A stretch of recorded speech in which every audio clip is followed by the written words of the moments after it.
பெரியார் பண்பலை 90.4 அலைவரிசை வழங்கும் காற்றோடு கணிதம். அனைவருக்கும் வணக்கம். எண்ணென்ப ஏனை எழுத்தென்ப இவ்விரண்டும் கண்ணென்ப வாழும் உயிர்க்கு. இப்படி ஒரு அழகான திருக்குறள் மூலமா திருவள்ளுவர் பல ஆண்டுகளுக்கு முன்னாடியே கணிதத்தோட முக்கியத்துவத்தை நமக்கெல்லாம் சுட்டி காமிச்சிருக்கார். இதை தவிர்த்து நம்ம அன்றாட வாழ்க்கையில பாத்தீங்கன்னா 3 வேதம், 4 திசை, ஐம்புலன், அறுசுவை இப்படி எல்லா பக்கமுமே கணிதம் ஒரு முக்கியத்துவமான ஒன்னா இருக்கு. ஆமாங்க, அன்பை கூட்டிக்கொள், அறிவை பெருக்கிக்கொள், இனிமையை தனிமையால் வகுத்துக்கொள், பாவத்தை கழித்துக்கொள், அனைவருடன் சமமாக வாழ கற்றுக்கொள். அப்படி கணிதத்தையே தன்னோட வாழ்க்கைய வாழ்ந்துட்டு இருந்த கணித மேதை ஸ்ரீனிவாச ராமானுஜரின் பெருமையை பறைசாற்றும் வகையில நம்ம அரசு ஸ்ரீனிவாச ராமானுஜரின் பிறந்த நாளை உலக கணித தினமா அறிவிச்சிருக்காங்க. அதுபோல கணிதத்தை கீழ்த்தட்டு மக்களும் தெரிஞ்சுக்கணும்ன்ற வகையில பல்வேறு செயல்களையும் செஞ்சுட்டு வராங்க. அதுல நீங்க கேட்கவிருக்கும் காற்றோடு கணிதமும் ஒன்று. இந்திய அரசு அறிவியல் மற்றும் தொழில்நுட்பத்துறை NCSTC பிரிவு மற்றும் பெரியார் பண்பலை 90.4 இணைந்து வழங்கும் காற்றோடு கணிதம்.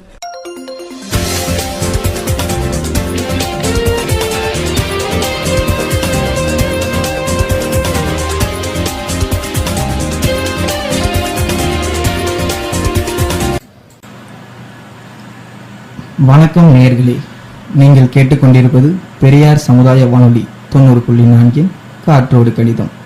இந்நிகழ்ச்சியில் இன்று நாம் கேட்க இருப்பது விளையாட்டில் கணிதம். விளையாட்டு என்றவுடன் இந்தியாவில் அதிகமாக விளையாடப்படும் ஒரே விளையாட்டு துடுப்பாட்டம் என்று தமிழில் அழைக்கப்படும் கிரிக்கெட். 11ஆம் நூற்றாண்டு முதல் இன்று வரை கிரிக்கெட் விளையாட்டு எல்லோரும் அறிந்த வரலாற்று பாதை கொண்டுள்ளது. 1844ஆம் ஆண்டு முதல் சர்வதேச கிரிக்கெட் போட்டி நடத்தப்பட்டு வந்தாலும் கிரிக்கெட்டின் அங்கீகரிக்கப்பட்டுள்ள வரலாற்று சர்வதேச டெஸ்ட் கிரிக்கெட் போட்டி நடத்தப்பட்ட ஆண்டிலிருந்து தான், அதாவது 1877ஆம் ஆண்டிலிருந்து தான் துவங்கியது.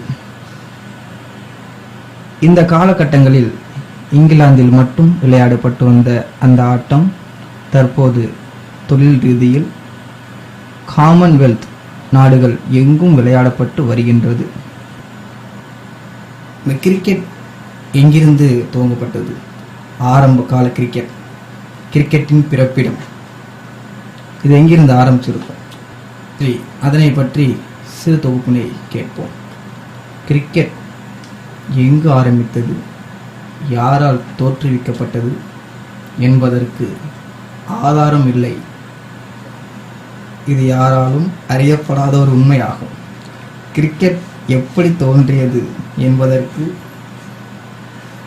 எந்தவித பலமான ஆதாரமும் இல்லை என்றாலும் இந்த விளையாட்டு சாக்சன் அல்லது நார்மன் காலத்தில் வேர்ல்ட் என்ற அடர்ந்த காடுகளுக்குள் மற்றும் சமவெளிகளிலும் வாழ்ந்து வந்த சிறுவர்களால் விளையாடப்பட்டது என்று கூறப்படுகிறது.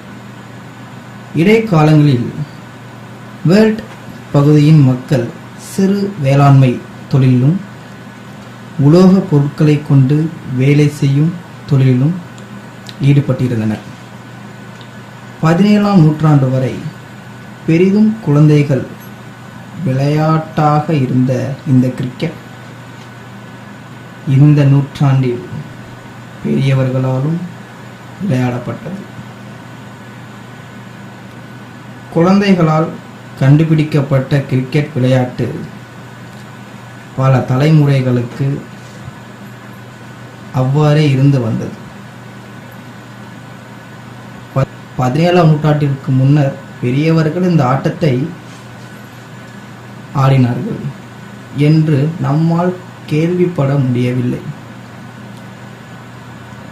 பவுல்ஸ் மிக பழமை வாய்ந்த ஆட்டம் என்பதால் கிரிக்கெட் பவுல்ஸில் இருந்து பிரிந்திருக்கக்கூடும் என்று நம்பப்படுகிறது. ஒரு பந்து தன் இலக்கை அடைவதற்கு முன்னர் அட்டையை வைத்திருக்கும் ஒருவன் அதனை தடுத்து இலக்கிலிருந்து தள்ளி போகும் அளவுக்கு அந்த பந்தை அந்த ஆட்டத்தில் அடிக்க வேண்டும். ஆடு மேயும் இடங்களிலும் சமவெளிகளிலும் விளையாடப்பட்டு வந்த இந்த ஆட்டம் ஆரம்பத்தில் செம்மறி ஆட்டிலிருந்து எடுக்கப்பட்ட கம்பிளி உருண்டைகளை பந்தாக கொண்டு ஒரு குச்சி அல்லது ஒரு வளைந்த கோலை கொண்டோ அல்லது பண்ணையில் இருக்கின்ற ஒரு கருவியை மட்டையாக பயன்படுத்தி விளையாடினர். மற்றும் முக்காலி, ஒரு மரத்தண்டு, வாயிற்கதவு ஆகியவற்றை விக்கெட்டாக பயன்படுத்தினர். கிரிக்கெட் என்ற பெயர் வந்ததன் காரணம் ஒரு சிறிய இடைவெளிக்கு பிறகு. நீங்கள் கேட்டுக்கொண்டிருப்பது பெரியார் சமுதாய வானொலி 90.4 அலைவரிசையில் காற்றோடு கணிதம். இணைந்து வழங்குவோர் தேசிய அறிவியல் மற்றும் தொழில்நுட்ப பரப்புதல் குழு மற்றும் தேசிய அறிவியல் மற்றும் தொழில்நுட்பத்துறை.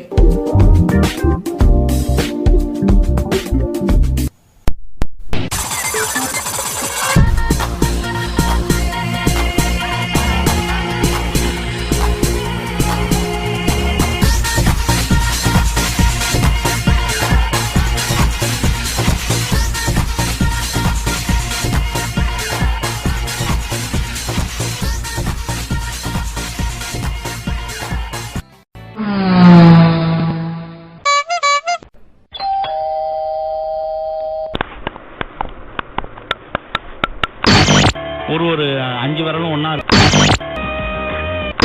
உங்கள் பெரியார் சமுதாய வானொலி 90.4. ஆரம்பிச்சிட்டியா? வந்த உடனே இந்த ரேடியோவை போட்டுட்டு உட்கார்ந்துட வேண்டியது. போமா, என்னை எப்ப பார்த்தாலும் திட்டிட்டே இருக்க, எஃப்எம்ஏ கேட்க விட மாட்டேங்க.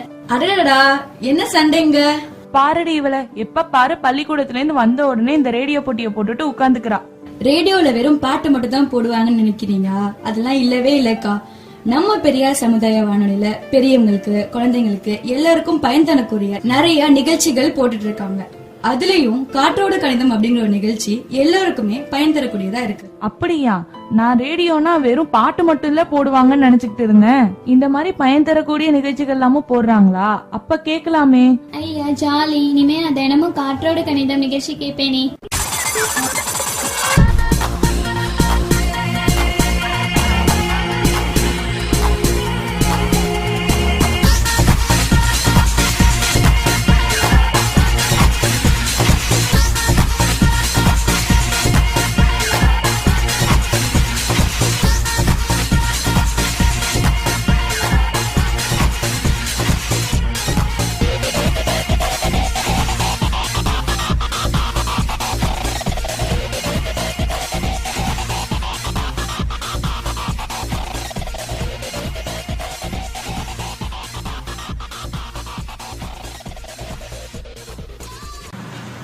வணக்கம் நேயர்களே, நீங்கள் கேட்டுக்கொண்டிருப்பது பெரியார் சமுதாய வானொலி 90.4 காற்றோடு கணிதம்.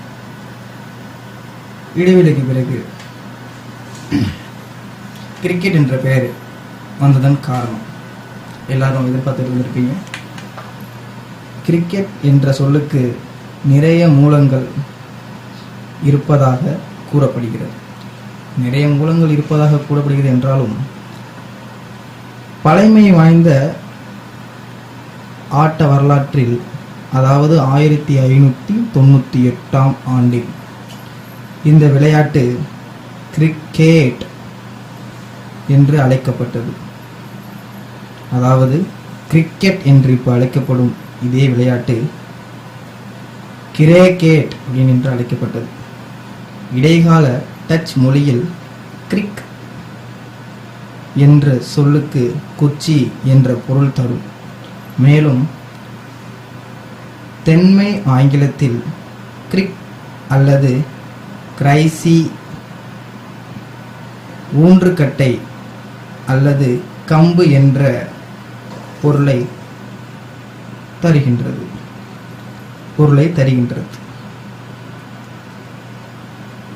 கிறிஸ்டேல் என்ற இடைக்கால டச் சொல் நீண்ட குறைந்த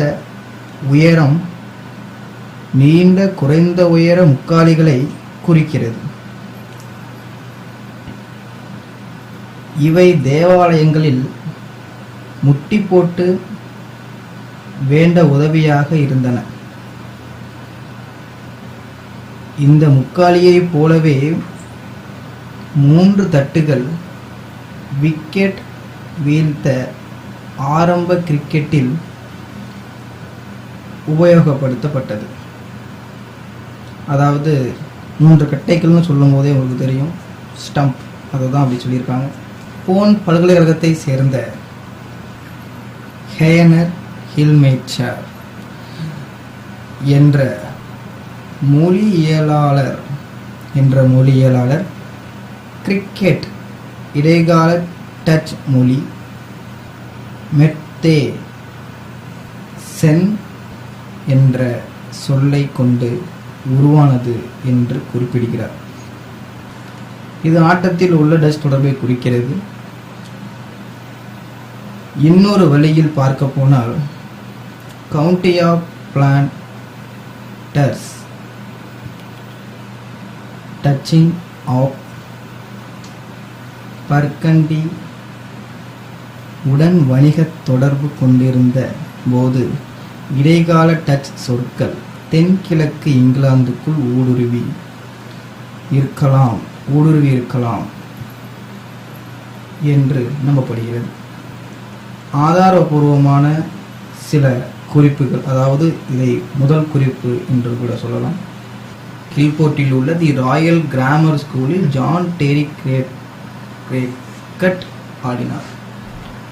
இதற்கு முன்னர் ஏகப்பட்ட குறிப்புகள் இருந்தாலும் 1598ஆம் ஆண்டு ஒரு பள்ளியில் இருந்த ஒரு நிலத்தின் மேல் இருந்த உரிமை பிரச்சனையால் எழுந்த சட்ட வழக்கு மூலம் இந்த ஆட்டத்தை குறிப்பு பகுதி அதிகாரப்பூர்வமாக முதலில் பதிவாக்கியுள்ளது. 50 ஆண்டுகளுக்கு முன்னர் குறிப்பிடப்பட்டுள்ள நிலப்பகுதியில் அவரும் அவரது நண்பர்களும் அவர் பள்ளியில் கிரிக்கெட் விளையாடியதாக ஒரு 59 வயதான ஜான் டெரி சாட்சியம் அளித்தார்.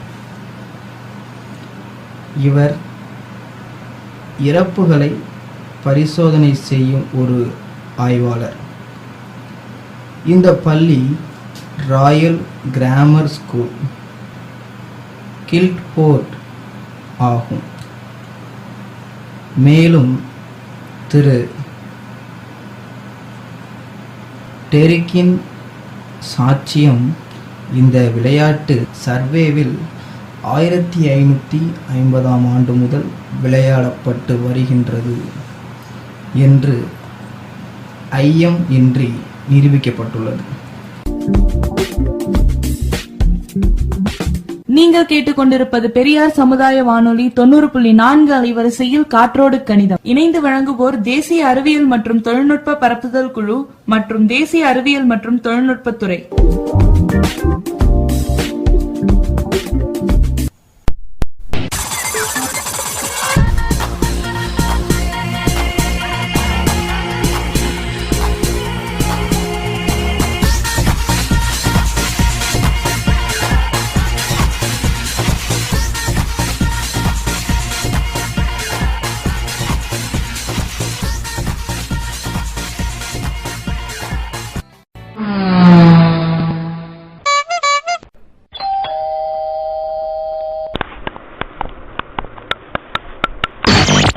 ஒரு 5 விரலும் ஒன்னா இருக்கு. உங்கள் பெரியார் சமுதாய வானொலி 90.4. ஆரம்பிச்சிட்டியா? வந்த உடனே இந்த ரேடியோவை போட்டுட்டு உட்கார்ந்துட வேண்டியது. போமா, என்னை எப்ப பார்த்தாலும் திட்டிட்டே இருக்க, எஃப்எம்ஏ கேட்க விட மாட்டேங்கிற. அடடா, என்ன சண்டைங்க? பாரடி இவள, எப்ப பாரு பள்ளிக்கூடத்துல இருந்து வந்த உடனே இந்த ரேடியோ போட்டியை போட்டுட்டு உட்கார்ந்துக்கிறா. ரேடியோல வெறும் பாட்டு மட்டும் தான் போடுவாங்கன்னு நினைக்கிறீங்க? அதெல்லாம் இல்லவே இல்லக்கா. நம்ம பெரியார் சமுதாய வானொலியில பெரியவங்களுக்கு குழந்தைங்களுக்கு எல்லாருக்கும் பயன் தரக்கூடிய நிறைய நிகழ்ச்சிகள் போட்டுட்டு இருக்காங்க. அதுலயும் காற்றோடு கணிதம் அப்படிங்கிற ஒரு நிகழ்ச்சி எல்லாருக்குமே பயன் தரக்கூடியதா இருக்கு. அப்படியா? நான் ரேடியோனா வெறும் பாட்டு மட்டும் இல்ல போடுவாங்கன்னு நினைச்சுக்கிட்டு இருந்தேன். இந்த மாதிரி பயன் தரக்கூடிய நிகழ்ச்சிகள் எல்லாமும் போடுறாங்களா? அப்ப கேட்கலாமே. ஐயா ஜாலி, இனிமே நான் தினமும் காற்றோடு கணிதம் நிகழ்ச்சி கேட்பேனே.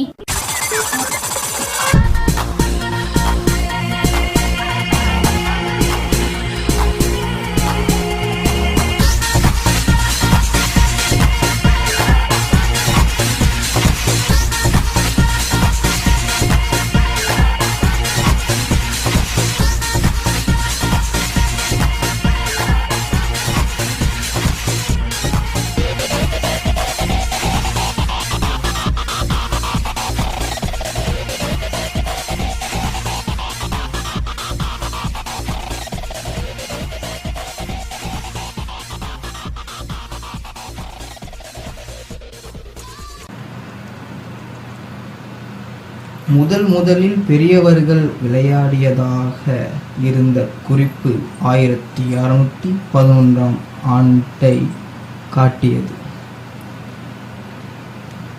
சக்சஸில் 2 பேர் தேவாலயத்துக்கு செல்லாமல் ஞாயிற்றுக்கிழமை அன்று கிரிக்கெட் விளையாடி கொண்டு இருந்ததாக பதிவாகி இருந்தது. அதே ஆண்டில் கிரிக்கெட் பற்றி இருந்த அகராதி குறிப்பு அதனை சிறுவர்களின் விளையாட்டு என்று குறிப்பிடுகின்றது. இதனால் கிரிக்கெட் பெரியவர்களால் ஒரு சிறு காலத்திற்கு முன்னர் தான் விளையாட ஆரம்பித்திருக்க வேண்டும் என்று நம்பப்படுகிறது. அது மட்டுமல்லாமல் 17ஆம் நூற்றாண்டின் ஆரம்ப காலம் 17ஆம் நூற்றாண்டின் ஆரம்ப காலம் கிரிக்கெட்டின் வளர்ச்சி, அதாவது கிரிக்கெட் பெரியவர்களால் விளையாடப்பட்டது என்பதை குறிக்க ஆங்கிலேய உள்நாட்டு போர் வரை நிறைய குறிப்புகள் இருக்கின்றன. ஆனால் இந்த ஆட்டம் சமய தலைவர்கள் வட்டாரத்தில் விளையாடப்பட்டது என்பதை சொல்கின்ற குறிப்புகள் இந்த ஆட்டம் மாவட்ட ரீதியாக விளையாடப்பட்டது என்பதை குறிக்க மறுக்கிறது. 18ஆம் நூற்றாண்டில் இந்த ஆட்டத்தை மையமாக கொண்டு ஆடிய தீவிர சூதாட்டங்களை பற்றியும் எந்தவித குறிப்பும் இல்லை. இதனால் 17ஆம் நூற்றாண்டின் இடைக்காலம் வரை கிராமங்களில் மட்டும் கிரிக்கெட் ஆடப்பட்டது என்றும் மாவட்டங்களில் கிரிக்கெட் ஆடப்படவில்லை என்றும் கருத்தில் கொள்ளப்படுகிறது. பொதுநல நாடுகள் 1648ஆம் ஆண்டு உள்நாட்டு போர் முடிந்தவுடன் புதிய புனிதர்களின் அரசாங்கம் சட்ட ஒழுங்கில்லாத கூட்டுகளை ஒடுங்கியது. குறிப்பிட்டு சொல்ல வேண்டும் என்றால் இது கால்பந்து போன்ற விளையாட்டுக்களை அடியுடன் ஒடுக்கியது. இதற்கு முன்னர் இருந்ததை விட ஓய்வு நாளை ஒழுங்கான முறையில் கண்டிப்பாக கடைபிடிக்க வேண்டும் என்று சட்டங்கள் கொண்டு வந்தன. கீழ்த்தள மக்களுக்கு ஓய்வு நாள் மட்டும் தான் எஞ்சிய நாளாக இருந்தது. ஆதலால் இந்த பொதுநல நாடுகளில் காமன்வெல்த் என்று அழைக்கப்படும் பொதுநல நாடுகளில் கிரிக்கெட்டின் ஆதிக்கம் சரிந்து இருந்தது. இப்படி இருக்கையில் கண்டனம் செலுத்தி பொது பள்ளிகளுக்கு சென்றவர்கள் கிரிக்கெட்டை தடையின்றி வின்செஸ்டர், புனித பால் போன்ற பள்ளிகளில் விளையாடினர். 21ஆம் நூற்றாண்டின் கிரிக்கெட் போட்டியில் பங்கு பெறுபவர்கள் ஆகட்டும், அல்லது அதனை பார்வையிடுபவர்கள் ஆகட்டும், அல்லது அதனை படம் பிடித்து உலகிற்கு காட்டும் செய்தியாளர்கள் ஆகட்டும், கிரிக்கெட் என்றுமே இதனை அதிக அளவில்தான் பார்த்து வருகிறது. ஐசிசி கிரிக்கெட்டின் வளர்ச்சிக்காக முழு மூச்சாக இறங்கி உலகமெங்கும் மேலும் பல டெஸ்ட் போட்டி நாடுகள் உருவாக பல முயற்சிகள் எடுத்து வருகின்றன. இந்த வளர்ச்சிக்காக ஆப்பிரிக்க, ஆசிய மற்றும் ஐக்கிய அமெரிக்க நாடுகளின் பக்கம் தனது கவனத்தை திருப்பியுள்ளது ஐசிசி. 2004ஆம் ஆண்டில் ஐசிசி சர்வதேச கோப்பை முதல் ரக கிரிக்கெட்டை முதனில் 12 நாடுகளுக்கு கொண்டு வந்தது. ஜூன் 2001இல் ஐசிசி டெஸ்ட் சாம்பியன்ஷிப் அட்டவணையை அறிமுகப்படுத்தியது. மேலும் அக்டோபர் 2002இல் இது ஒரு நாள் சர்வதேச சாம்பியன்ஷிப் அட்டவணையையும் அறிமுகப்படுத்தியது. 2000ஆம் ஆண்டு முதல் இந்த இரு அட்டவணைகளில் முதல் இடத்தை வகித்து வருவது ஆஸ்திரேலியா தான். கிரிக்கெட் தற்போது கண்டிருக்கும் புதுமை 2020. இது மாபெரும் மாலை நேர பொழுதுபோக்காக ஆடப்படுகிறது. இந்த ஆட்டமுறை பெரும் அளவில் பார்வையாளர்களை ஆட்டக்களத்திற்கு தொலைக்காட்சியின் பக்கத்தில் இழுத்து வந்திருக்கிறது. ஆரம்ப ஐசிசி 2020 உலகக்கோப்பை போட்டி 2007ஆம் ஆண்டில் நடத்தப்பட்டது. இதனை பின் தொடர்ந்து மற்றொரு போட்டி 2009ஆம் ஆண்டு நடத்தப்பட்டது. இந்தியாவில் 2020 லீக்கள் அதிகாரப்பூர்வமாக இந்தியன் கிரிக்கெட் லீக் 2007ஆம் ஆண்டு துவங்கப்பட்டது. அதிகாரப்பூர்வமான இந்தியன் பிரீமியர் லீக் IPL என்று அழைக்கப்படும் இந்தியன் பிரீமியர் லீக் 2008இல் துவங்கப்பட்டது. இவற்றின் வருகை கிரிக்கெட்டின் வருங்காலத்தை பற்றி அலச பெரிதும் வழிவகுத்தன. சரி, நீங்கள் கேட்டுக்கொண்டிருப்பது பெரியார் சமுதாய வானொலி 90.4 அலைவரிசையில் காற்றோடு கணிதம். இணைந்து வழங்குவோர் தேசிய அறிவியல் மற்றும் தொழில்நுட்ப பரப்புதல் குழு மற்றும் தேசிய அறிவியல் மற்றும் தொழில்நுட்பத்துறை.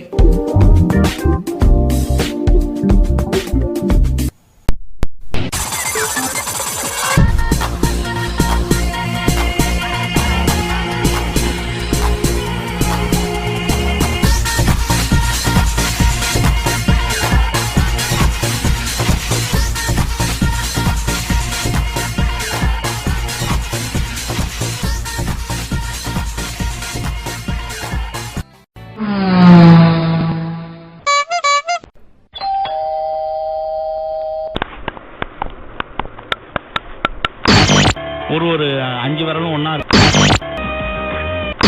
உங்கள் பெரியார் சமுதாய வானொலி 90.4. ஆரம்பிச்சிட்டியா? வந்த உடனே இந்த ரேடியோவை போட்டுட்டு உட்கார்ந்துட வேண்டியது. போமா, என்னை எப்ப பார்த்தாலும் திட்டிட்டே இருக்க, எஃப்எம்ஏ கேட்க விட மாட்டேங்கிற. அடடா, என்ன சண்டைங்க? பாருடி இவள, எப்ப பாரு பள்ளிக்கூடத்துல இருந்து வந்த உடனே இந்த ரேடியோ போட்டிய போட்டுட்டு உட்கார்ந்துக்கிறா.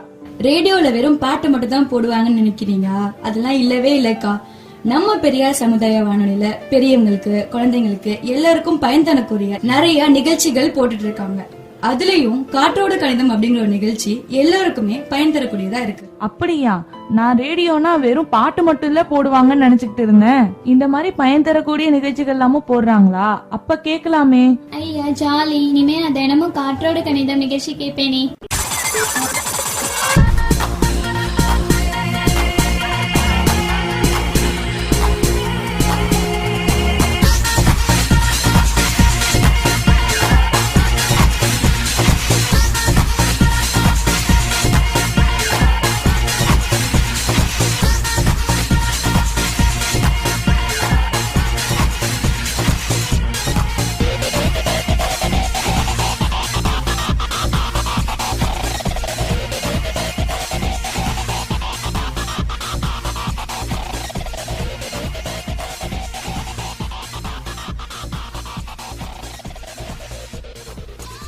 இதுவரை நாம் கிரிக்கெட்டின் வரலாறு மற்றும் கிரிக்கெட் துவங்கியது எப்படி என்று பல கதைகளை கேட்டிருந்தோம். கிரிக்கெட்டில் கணிதம் என்பது மிகவும் அதிகமாக பயன்பட்டு வருகிறது. ஓட்டங்களின் எண்ணிக்கை, விக்கெட்களின் எண்ணிக்கை மற்றும் நிகர ஓட்ட விகிதம், ரன் ரேட் என்று அழைக்கப்படும் கணித சார்ந்த பல செய்திகள் கிரிக்கெட்டில் உள்ளன. அதாவது இந்தியாவில் கிரிக்கெட் ரசிகர்கள் மிகவும் அதிகம். அதற்கேற்ப கிரிக்கெட்டில் ரன் ரேட் அதாவது நிகர ஓட்ட விகிதம் எப்படி கணக்கிடுகிறார்கள் என்று பலருக்கு சந்தேகம் இருக்கலாம். கிரிக்கெட் ரசிகர்கள் ரன் ரேட்டை தானே இனி கணக்கிடுவதற்கு அதை எப்படி கணக்கிடுகிறார்கள் என்பதை உங்களுக்காக. நிகர ஓட்ட விகிதம் அல்லது சுருக்கமாக NRR என்பது தடுப்பாட்டத்தில் அணிகளின் செயல்திறனை அல்லது ஆட்டத்தை பகுப்பாய்வு செய்வதற்கான ஒரு புள்ளியியல் முறையாகும். மட்டுப்படுத்திய பந்து பரிமாற்ற துடுப்பாட்ட போட்டிகளில் அணிகளை தரவரிசைப்படுத்த மிகவும் கூடுதலாக பயன்படுகிறது.